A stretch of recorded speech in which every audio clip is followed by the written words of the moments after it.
So yeah, welcome everybody to the BioRender and TAMU, or Texas A&M University webinar. And today's focus will actually be top 5 design tips for graphical abstracts. Now, again, if you've attended our other webinars before, some of these topics might sound familiar, but they will be specific to graphical abstracts. And this is kind of a unique beast in itself, a little different from publication figures, and then quite different from images for science communication with the public, for, say, posters, maybe presentations, grant applications. But there will be some similarities and some basic principles that we'll kind of go over. And just a quick refresher, if you have never used BioRender before, there is a portal here, app.biorender.com/portal/TAMU. And maybe I think Fran, she's already added the link in the Zoom webinar chat. So if you want to navigate over to the chat box, it's linked there. And I believe this comes with all the bells and whistles. Again, thanks to Alex Stroud, who has set that up for you all. So it's the full bells and whistles version. You can publish any figure you make in the app. You can use it for your thesis, for presenting, for your grant applications. All of that is included in your license. And I'm really sorry that we didn't get everyone's subfield in the Zoom poll that we just ran, the kind of multiple choice question. There's probably a lot of important subfields that we didn't get to fit into the kind of 7 option drop down there. Very interesting. We've got a couple of additions here: computer science, civil engineering, oceanography. Very cool. If I'm not mistaken, I know oceanography, you guys have a really cool TAMU acronym. It's like TAMOO or something. I was looking up if I could say TAMU properly in the webinar, and in my research, I found that really cool acronym. Anyway, okay, I'm gonna keep that poll running in the background, and hopefully if the new joiners come in, you can kind of add your answers to the webinar chat there. Oh, sorry, to the poll. Great, so really quick kind of overview of what we'll cover today. Super quick intro, 5 easy tips for a winning graphical abstract. And then we're actually gonna go through a live kind of figure makeover, starting from sketch phase all the way to production. And just to show you kind of how my thought process is and how I think, generally would help you create a successful graphical abstract. Okay. So a bit of background about myself, if we haven't met already. My name is Shiz. I'm one of the co-founders of BioRender, and my background is in medical and biological illustration. And for those that, again, have never seen BioRender before, this is a really quick snapshot into kind of the capabilities, the breadth of icons in the app. Just to give you a quick idea of how fast it actually is to make a figure in BioRender. Okay.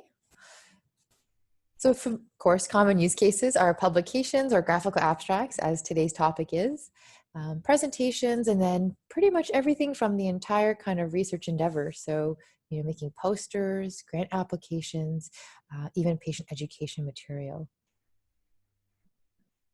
So I guess, let's start with kind of getting warmed up a little bit about what a graphical abstract is. I'm sure all of you on the call know what a graphical abstract is or have heard of what it is. It's becoming more and more important, even required in a lot of journal submissions. But essentially the definition is that a graphical abstract is a single image that is intended to give your reader an immediate understanding of the stories or article's main message. So your graphical abstract should actually be distinct from figures or diagrams in the rest of the article itself, i.e. it should be an overview as opposed to a multi-panel figure that often appears in the results section. And this definition is a combination of ones that we've pulled from Nature, Science, and Cell Press. So I guess here's a few kind of before and after figures that we've made in a previous demo, if you've joined us for those ones before. But here's an image that was submitted by actually one of your colleagues, I believe. And it was a really nice kind of layout. But what we're going to do is show you how to take a figure like this that, you know, when you make a figure and you start to feel like it's starting to get busy and you don't really know how to fix it up. I'm going to share a couple of insider tricks to kind of help take a step back and reevaluate what you've done with your figure. And sometimes it just takes like a 5%, 10% tweak to just clean it up a little bit. So we went from this to this during the tutorial. Maybe we can link the tutorial exactly, because we're not going to go through this specific figure, but this was a good one because it literally was just a replacement of the elements. So before and after. Now, this might not be your field of research, but you can probably relate to just the kind of sheer amount of information that sometimes you feel like you have to pack into a figure like a graphical abstract. Okay. So why don't we jump right into the 5 tips? You know, like every webinar, there's probably 50 to 100 that I would have loved to share, but I think the 5 are good for today, just for sake of time, and, you know, just to get enough of an idea to make your figures really successful. So these are sort of the 5 tips. 1 is plan ahead.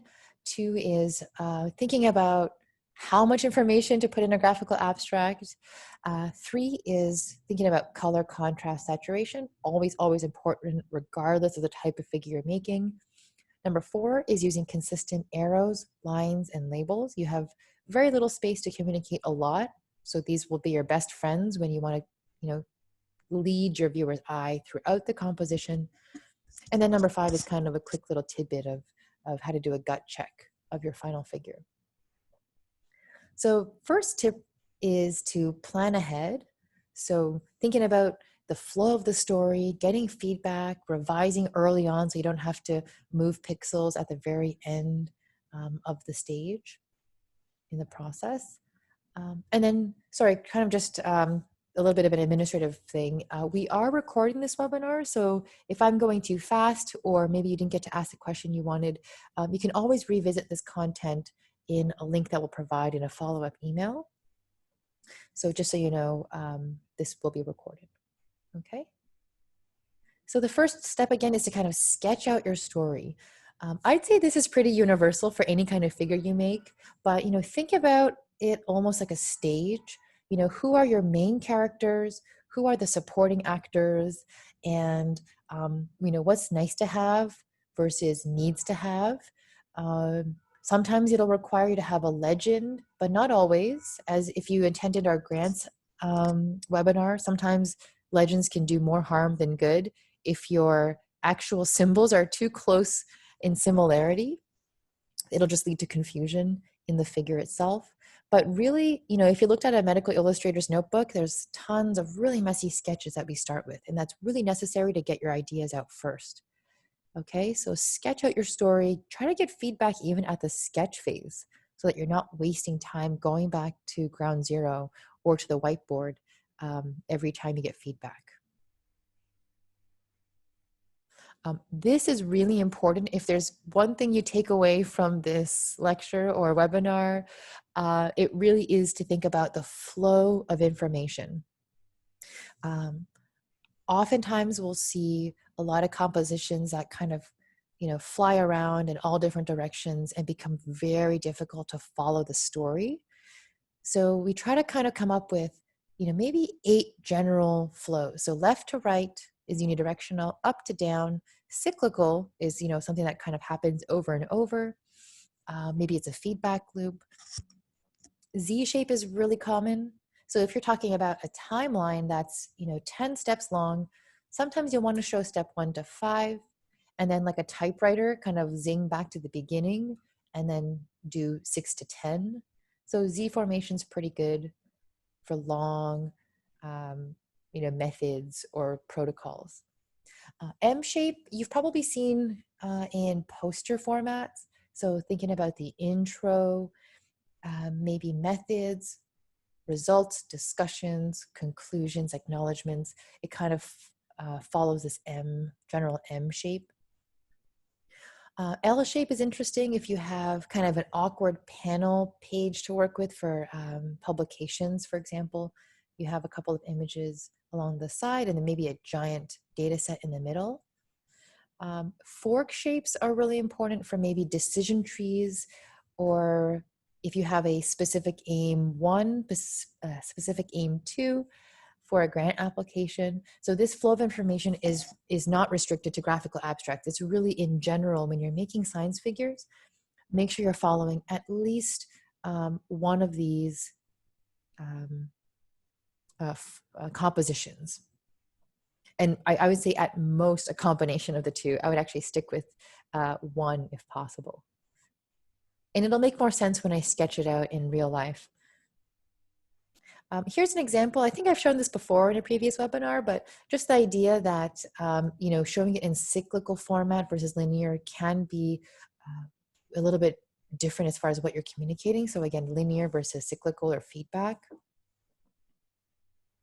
But if you associate the number with the title and the sub description close enough, you can actually rearrange things quite easily. So in the next example here, you can see we can move from a Z formation to a cyclical relatively effortlessly if you've kind of chunked that information together or closely enough. So sometimes it's really about the proximity of the elements in each step that make it really easy to kind of shift things around in composition. Okay. So that's kind of, just general sketching. Make sure you leave enough time for the sketch phase as well. Always good to start, a couple days ahead of, at least a couple days ahead of the deadline when you're making your figures. So words to describe the graphical abstract should actually be less than the abstract itself. And what do I mean by that? I actually interviewed a editor at Cell Press just to say, what are the top mistakes you see when you receive proposals or articles for submission to your journals and your portfolio journals. And they said that the common thing really is that they have a word limit for abstracts, and you all follow that very, very well. Maybe it's 500 words, you cap it there, sometimes at exactly 500 words because you have a lot to say. And then as far as the graphical abstract, now this is a successful example, but sometimes they notice that there is a lot of liberty taken to jam-pack information in the graphical abstract because there is no quote unquote word limit.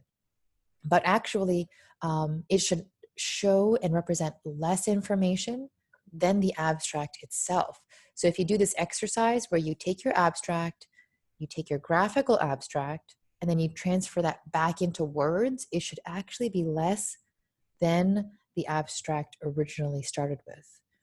So somewhere along the line, you should almost lose a little bit of information, or it should be a little bit more high level.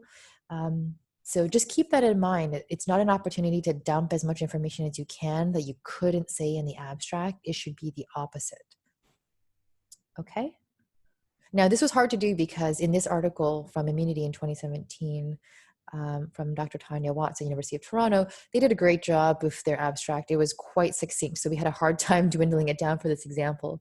But in any case, just keep this in mind that it should be less words to describe the graphical abstract than in the original abstract itself. Okay, so hopefully that's a good rule of thumb. I thought that was great feedback from the editor. Number 3 is color contrast and saturation. Now, many of you might be experts on this by now if you've attended our previous webinars, but talking about color, contrast, and saturation, this is a topic I could talk hours about, but I've succincted it down to kind of a few topics here. One, again, is the idea of complementary colors, or in other words, the opposite color on a color wheel. So combining things like orange and blue, purple and yellow, and then red and green, but we don't like to use red and green too much because of the issues that come up with our colorblind audience.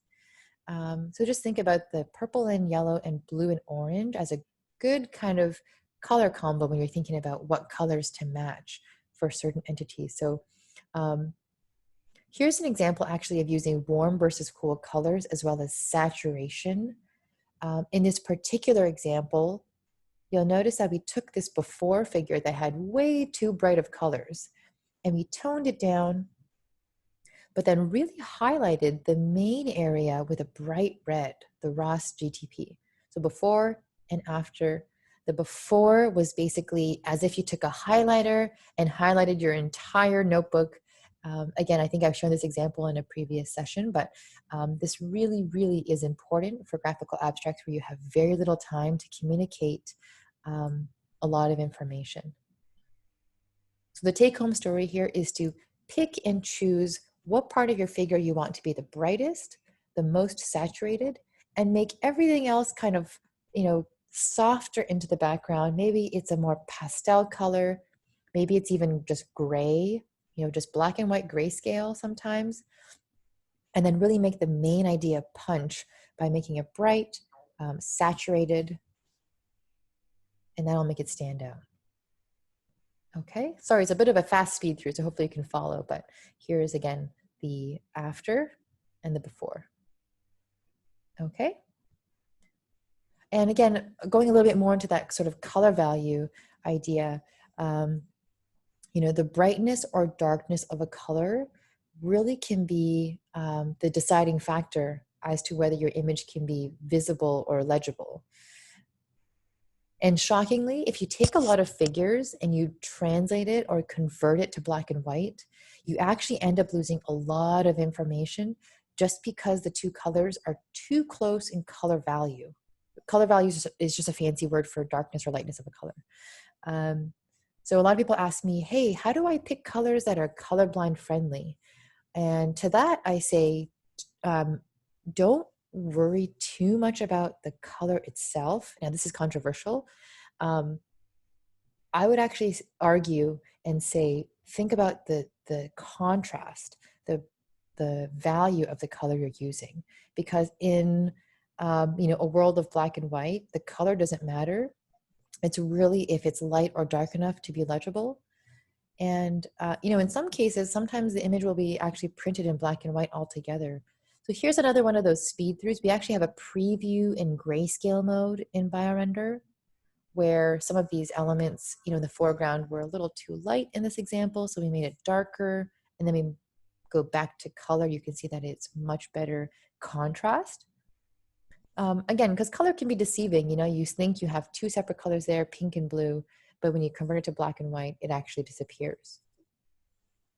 So this is just a really good gut check when you're putting together your figure to make sure you have enough contrast to be able to successfully communicate your concept.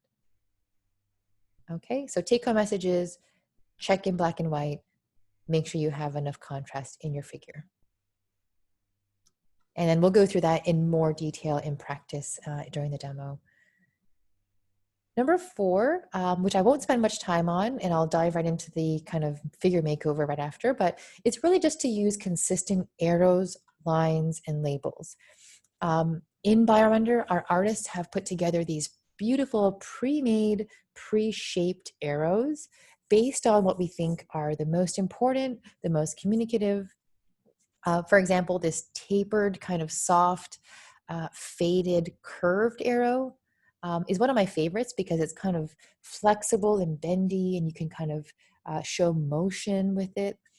The inhibitor lines, of course, you all are familiar with to show, a process being stopped. The dotted line, or the line with the dot at the end rather, is really good for labeling things. We would not recommend using arrows with this pointed head to label something, just because it actually communicates action or movement. The line with the dot at the end is much better to kind of place on top of an object if you're labeling that thing. Okay, and then circular, of course, is for plasmids or feedback loops, things like that. Okay, so let's switch gears for a second. I'm going to exit out of full screen here and just do a quick check-in here to see if there were any questions left unanswered, if I'm going too fast, too slow, if my audio is cutting out. Looks like we're doing okay. Oh, sorry, I just turned on someone's audio by accident. By the way, we're in webinar mode, so if you all have noise in your background, don't worry about it. By default, you are auto muted, and yet I don't actually think you're allowed to talk unless I physically, manually allow you to. So if you're worried about background noise, don't worry about it. I think we had a poll running earlier, and I haven't actually displayed the results. So if you want to throw in your answer to our quick poll that we ran, you can throw that in. Otherwise, I'm just going to end it and share with the group so that you can see who's in the room today. Okay, go ahead and share the results. Sorry, I only got a fraction of you to enter there, but it's always interesting to see who else is in the room. So this is the figure that we're going to be working on together. Now, again, this might not hit exactly the kinds of figures that you work on, but it's a good example of a lot of information on one page and how I would go about fixing it, giving it a makeover, rearranging elements, how to better label, how to better compose, and kind of show the flow of information so it's not overwhelming. Again, I think we've all been in that position before where you've done your figure and you and your colleagues know that it's busy and you don't quite know why. So what I'm going to do is actually move this over. Hopefully you can see my whole screen here. And maybe Fran or Cindy, you can let me know if you can't actually see my screen.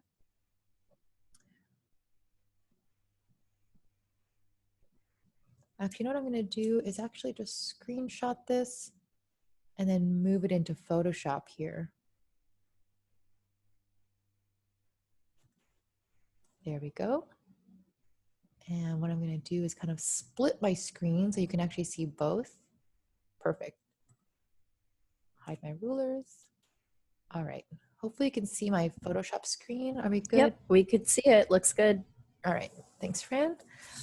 All right. So what I'm going to do is kind of sketch over this illustration here. And now this was submitted generously by somebody that entered our graphical abstract contest a couple of weeks ago. And for those that participated in it, thank you so much for participating. I hope you had fun doing so. Just going to make it a little bit more clear here. And now I'm using Photoshop, but I would have normally used, pen and paper. This is just so that you can all see my screen. But what I like to do is kind of take kind of my Wacom pen here and kind of dip it into bright red marker.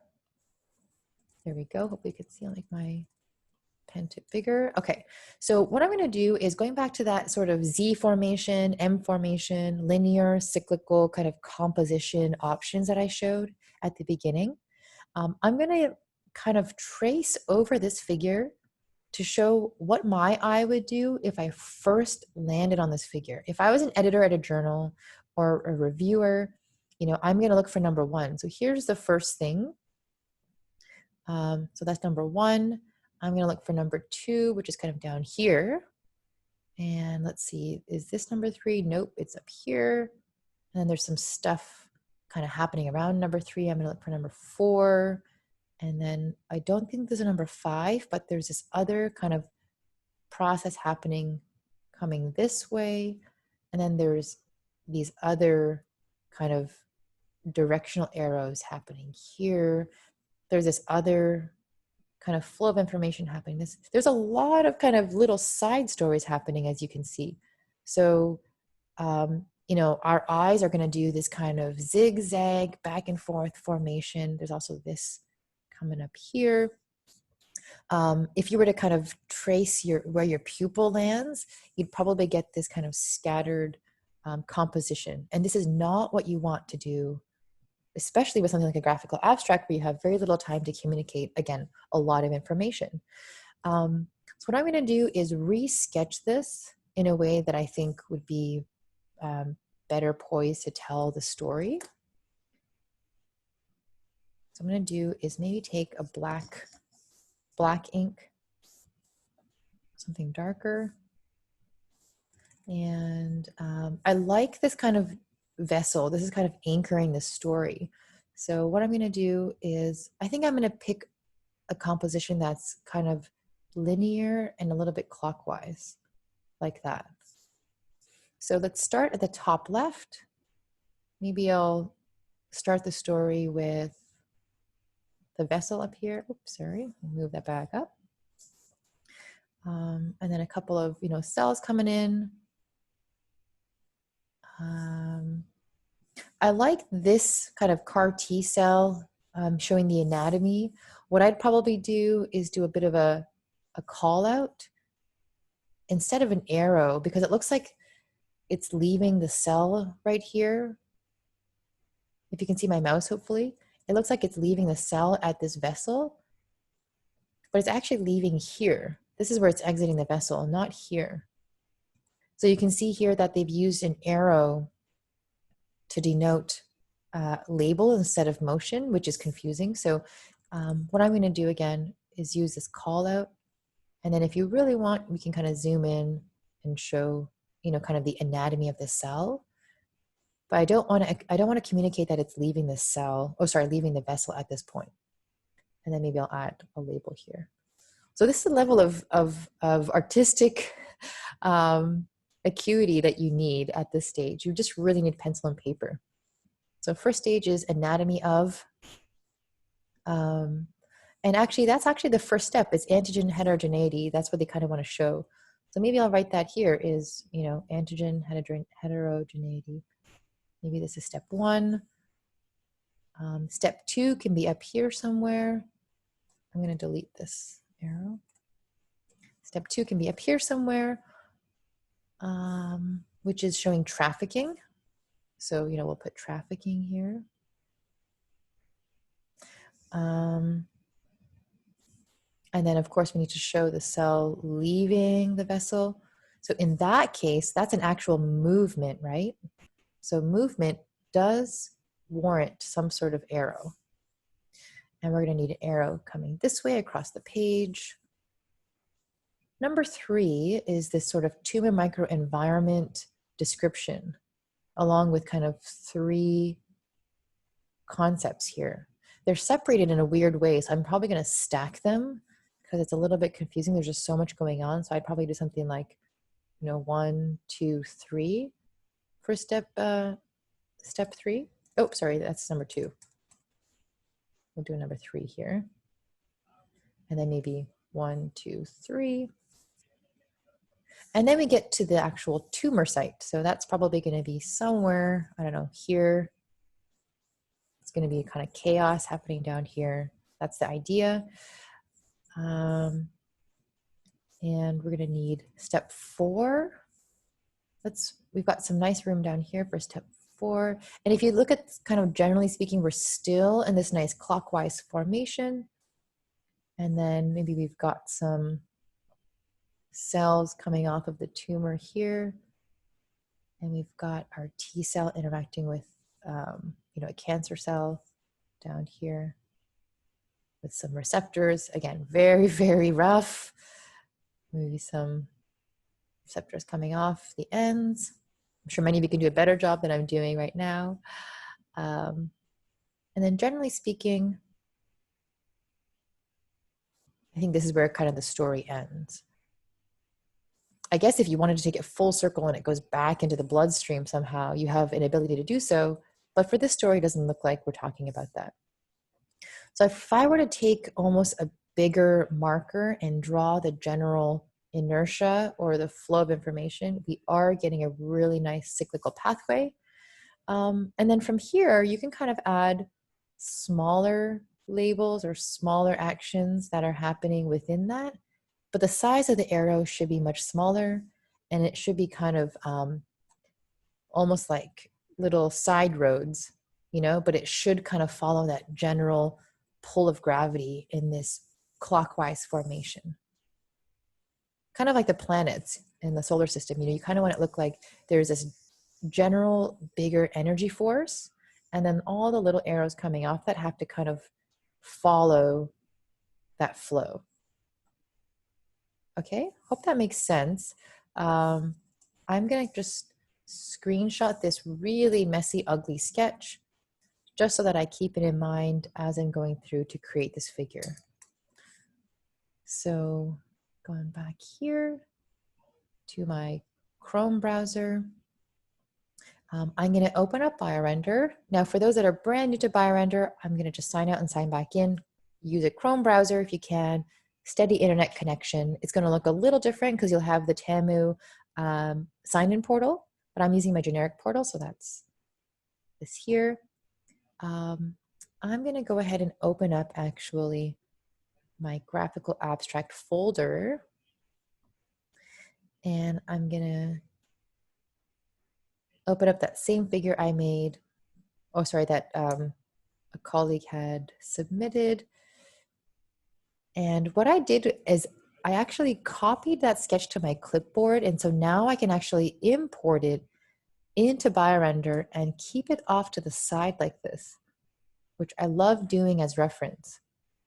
And this is not going to export, by the way. If I'm finished my figure, this sketch is not going to export. I mean, you can delete it, but it's kind of a nice workspace, this dark gray area. Okay, so just like any really good cooking show, I have stuff kind of pre-baked behind this figure here. So I'm going to move this before figure off for the sake of time. And what I've done is just I've started to kind of align things based on my sketch here. So I've brought over the vessel to the top left. I've started to include a couple of arrows, action arrows. I like this dark band in the corner, so maybe I'll throw in kind of a custom blob shape. And if you're new to BioRender, you can actually make your own shapes if you need to, and we don't have the exact shape that you need. Send this to the back. I think I can also color pick from anywhere on my canvas. There we go.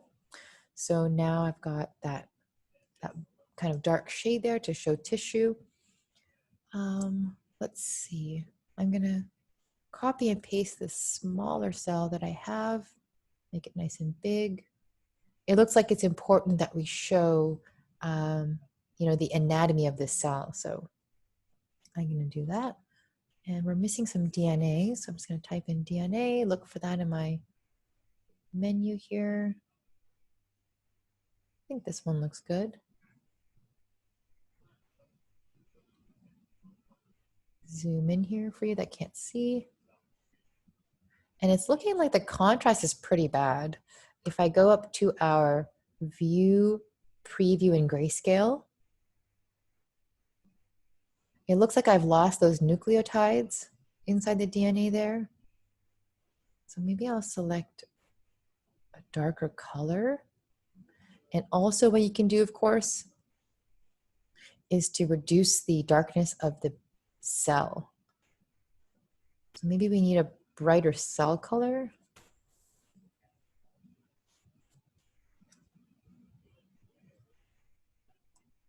Or you can reduce the opacity.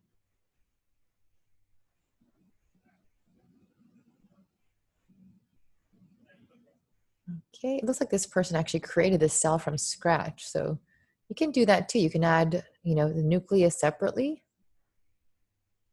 There we go, that's better. You can see the DNA popping out a bit better. Okay, great. So the anatomy is taken care of.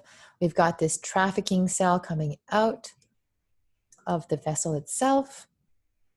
And referring back to our sketch here, we've got to get some bigger arrows in the story. So let's go down to our arrows menu, grab this kind of faded, curved arrow.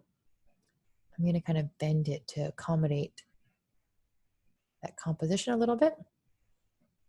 And as I said, you want that to be the biggest gravitational force. So make it nice and large. And just so it doesn't look really intense, sometimes what I'll do is make it not black, but kind of like a gray, like so. And maybe even reduce the arrowhead size.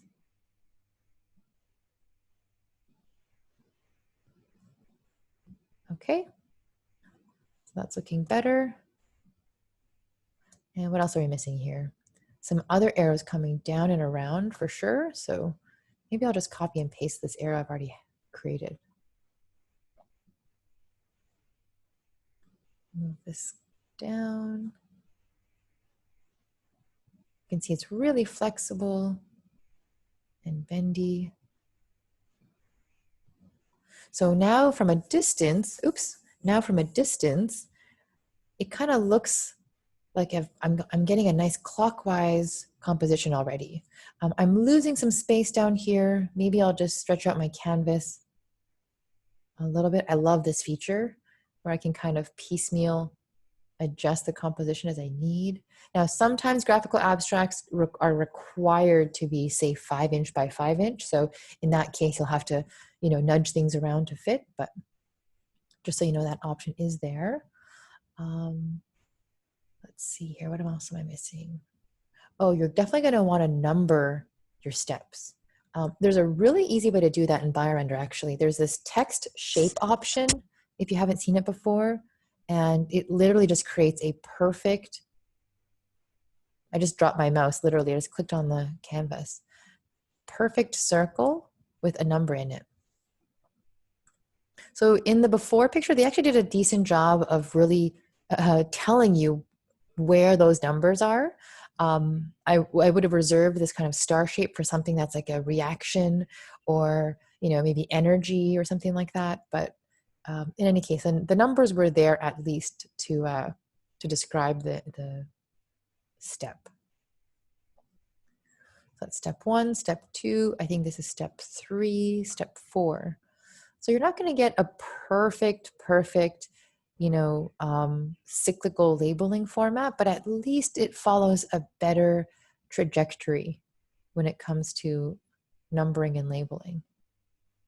So 1, 2, 3, 4. Oh, it looks like my internet's cutting out a bit. Hopefully I'm not losing you all. We're still there? We're still together? Yes, we're still here. I think it Okay. just froze for like a second. Okay, thank you.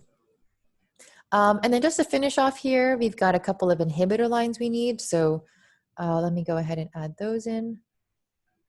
Again, you kind of want to follow that general, I guess, gravitational pull, I like to call it. So, it's flowing in this direction. So I'd actually make the lines flow this way. It's a really small detail, and you don't have to remember all of these little nitty-gritty things, but it's just kind of, it makes the story flow just a little bit better. Well, maybe I'll even fade the tails. Okay. Let's see, I think it's looking pretty good actually. Let's go to the before. The after. Oh, we're missing the inhibitor line here coming from this PGE2 adenosine, etc. kind of spray of molecules.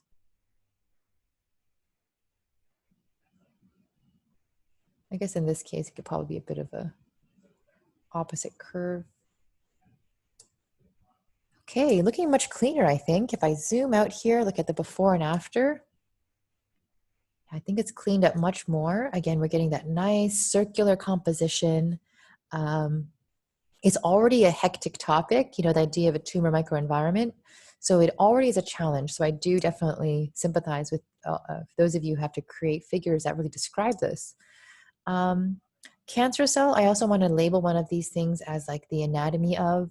So again, make sure you use a line with a dot at the end to do so. I'm going to grab this one here. There we go. I guess I'll do something like this. So that way it doesn't look like the cancer cell or, the word is entering the cell or anything like that. It's more so just a label. Okay. So I'm going to zoom out a little bit here. Great. Maybe I'll put this a little bit closer. A lot of the times it ends up being just a lot of little nudging here and there to get that composition right. But I think it's looking pretty good already. So I'm going to go ahead and preview. Looks pretty good. I think I'm going to export this figure.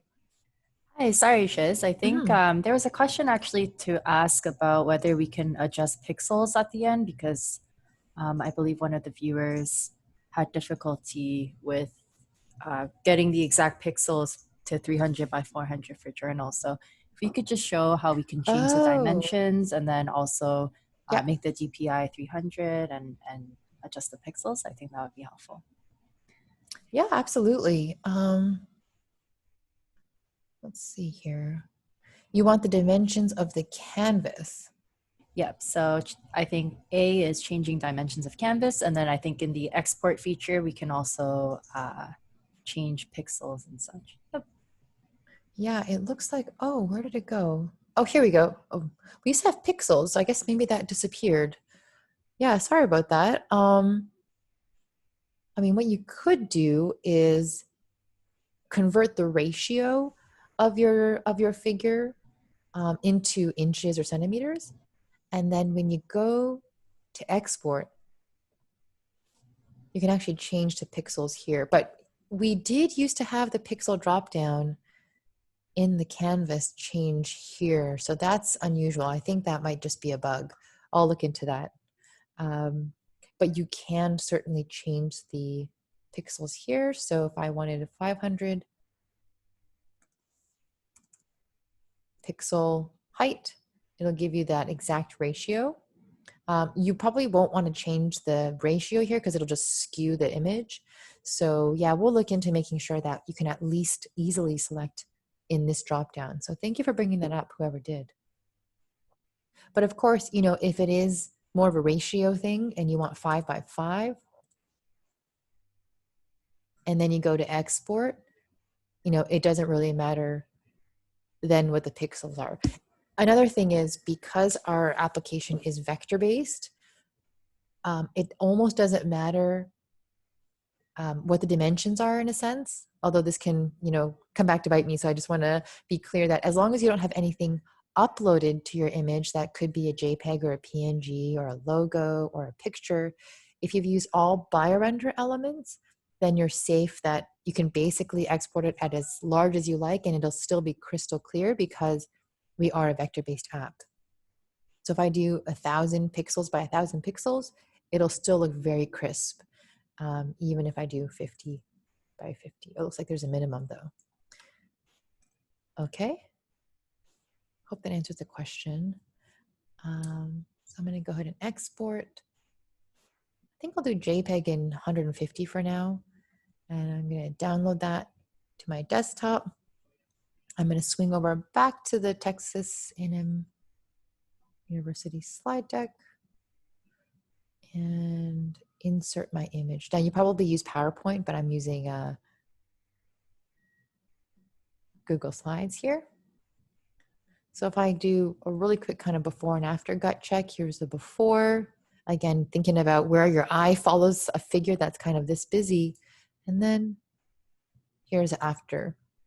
Still a lot of information, but it's, kind of the nature of a figure like this, but at least we have a little bit more of a flow. And really, you saw that all I did was kind of rearrange things a little bit, change the size of the arrows, and then make sure that you're clearly labeling your steps 1 to 4. Okay. So I know there were a lot of people that actually were brand new to BioRender. So I hope that wasn't a bit of a drinking out of a fire hose for your first endeavor. But I will go through maybe just a couple of really simple drawing tricks here. We of course have beautiful templates along the top that are constantly being refreshed and updated. In fact, if you click on a template, it sometimes has a little bit more information about it, maybe about the collaborators. This one was with Dr. Benjamin Israello, who was our content expert for this specific image. Sometimes we'll actually have further readings. So you can kind of rely on the scientific vetting of a lot of the templates as well. But for those that are unfamiliar with BioRender, and perhaps maybe if you are familiar, but you haven't actually seen some of the new features yet, definitely check out our huge growing BioRender library of icons.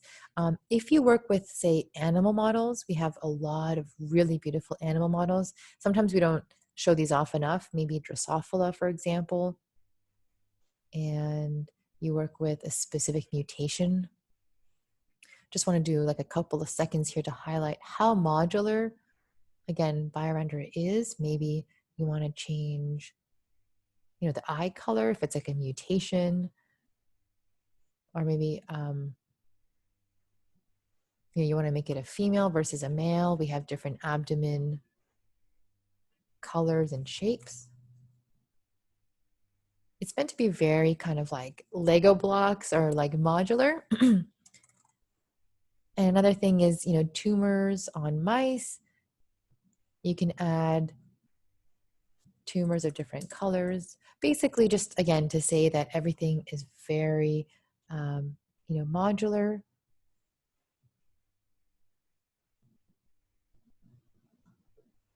And then, of course, almost every microbe under the sun you can find. If we don't have the icon you need, however, you can certainly request it. So here's this button called Request a Custom Icon. And it actually plugs directly into our medical illustration team. So if it's, maybe a bacteria or yeast, or maybe if it's a machine, like a mass spec machine, you can actually request that here too. But just so you know that that's available there with your subscription already. So let's see here. Zebrafish. Anyway, just wanted to highlight just the really beautiful animal models and model organisms you can use in the application.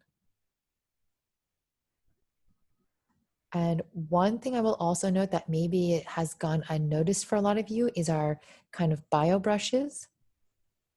So if you're working with maybe, a vessel of a unique shape,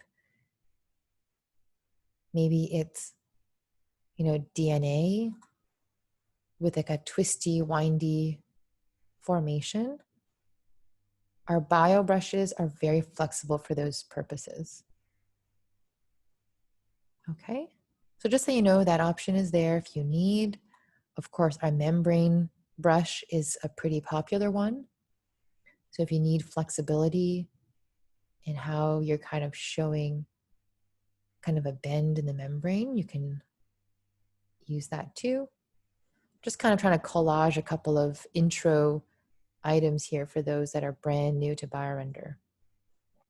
And of course, with all these brushes, you can actually separate them like so. Confirm. And what that's going to do is allow me to make like a leaky vessel, or maybe change the color of just one of those if it's maybe like inflamed or necrotic or apoptosing.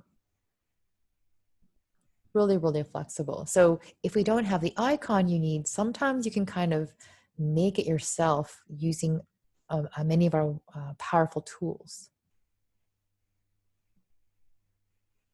Great. So I know we're coming up on time here, but if there are any questions that were kind of left unanswered, I'd be very happy to answer those now. Maybe if there were questions that were repeated a lot, Fran or Cindy, I can kind of vocalize and describe those in detail right now.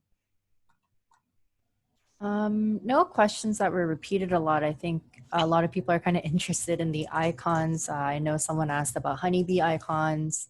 If we have those, as well, like mussels and such. So yeah, I think just highlighting some of those would be useful. We have a couple. Apis mellifera drone. It's different colors. We don't have the one that is, well, I guess this one's a bit of a dorsal view. But yeah, we have quite a few species. And again, if it's not the exact genotype or phenotype, you can certainly request that.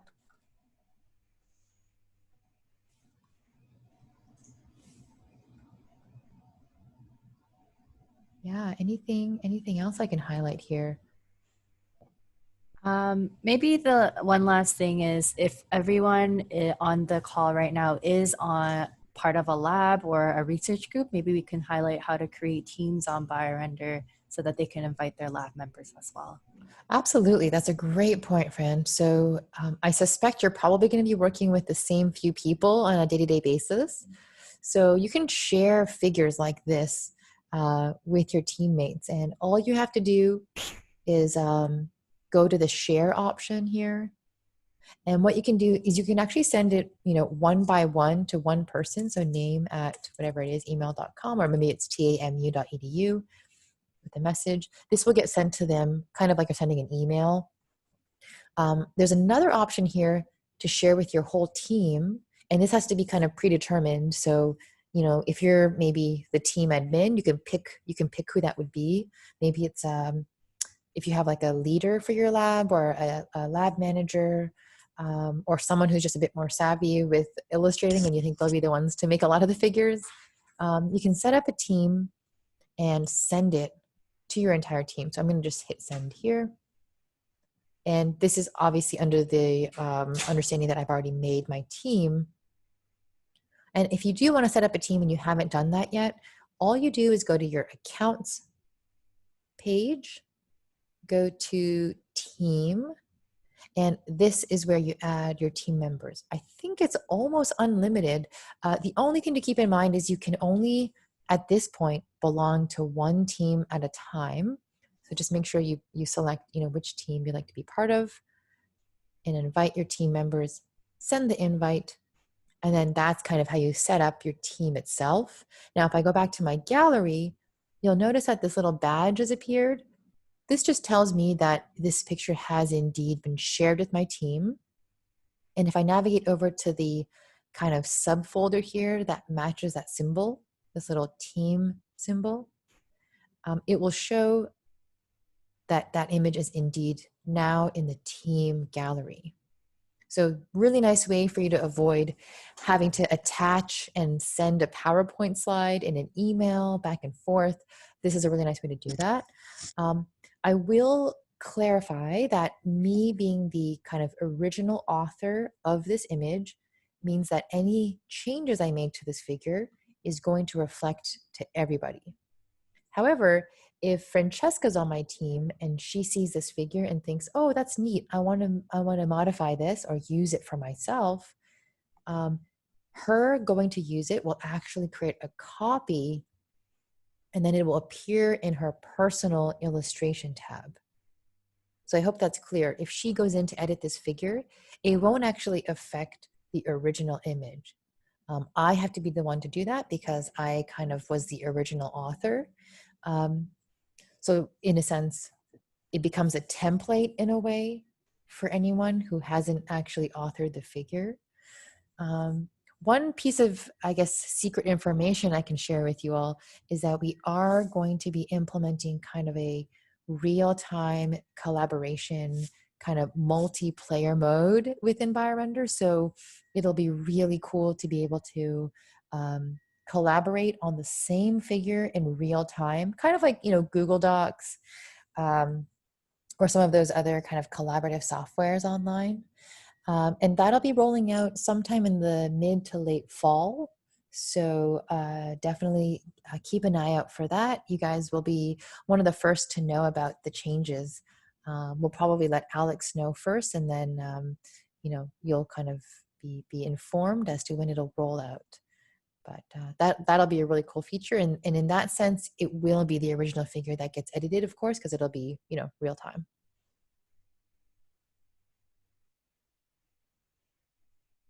Cool. And again, those who are brand new to BioRender, I hope I didn't give you too much information, but if at any point you feel stuck, you can always review this video that's getting recorded. You can also chat with our live customer experience representatives. They're super knowledgeable. Everything from how do I crop an icon down to what are my publishing rights for this figure? How do I set up a team? If we're not online, which is around the hours of 9 to 6 Eastern time, so I guess that would be 8 to 5, maybe your time or earlier. So um, we do have a kind of frequently asked questions section as well. Let's see, how to publish. And we'll get a couple of, articles that show up here. So we have a really nice knowledge base here of frequently asked or previously asked questions that you're welcome to go through. All right. Now that was sort of the 5 tips. I didn't go to the last one, which is kind of a final gut check. It's a little bit more colloquial, but what I like to see is when articles come out, this one was, I believe, an article in Nature. When they come out, generally speaking, journals like to use the graphical abstract not only to describe the article, but in social media posts like this, where they get people excited about a topic, and then they'll click on the link and then go to read the article itself. So what you want to do is make sure that the image is actually Twitter appropriate in a way. I know it sounds pretty simplified, but in a sense, it should communicate the main story in a tiny little window. In fact, most people use Twitter on their phone, so it should even be legible at that level, on a small handheld device. You can test text messaging it to a friend to make sure they understand the story and the concept without the abstract or the caption, just the picture. That's a really good kind of gut check to see, is this image understandable, legible, enough information, not too much information, if it passes the text a friend test. Okay. So with that, I guess we'll sign off here, but wanted to say thank you so much for everyone who stuck around till the very end here. I hope it was helpful. And of course, special thank you to Alex Straught, who's the Associate Director of Rodent Preclinical Phenotyping Core, for helping us organize today's session. And again, for bringing BioRender to TAMU. So there's that link again for the portal if you haven't already signed up. There's Francesca's personal email if you have any questions about your account. And of course, support@biorender.com is open all the time for you if you have any technical questions. It looks like somebody had asked that their computer had died throughout the webinar and missed a chunk of it. So yes, the webinar is recorded. None of your answers or chat or anything have been recorded, so it will be, it'll remain anonymous, but we will send out the recording in the email that you signed up for the webinar with. So make sure you check that email, and we'll send it as sort of a unlisted private YouTube link. Excellent. Okay. Well, we're coming up on the hour, so thank you so much again for joining. We'll sign off here, and we can't wait to see what you create with BioRender. Have a great rest of your day and a great weekend, everyone.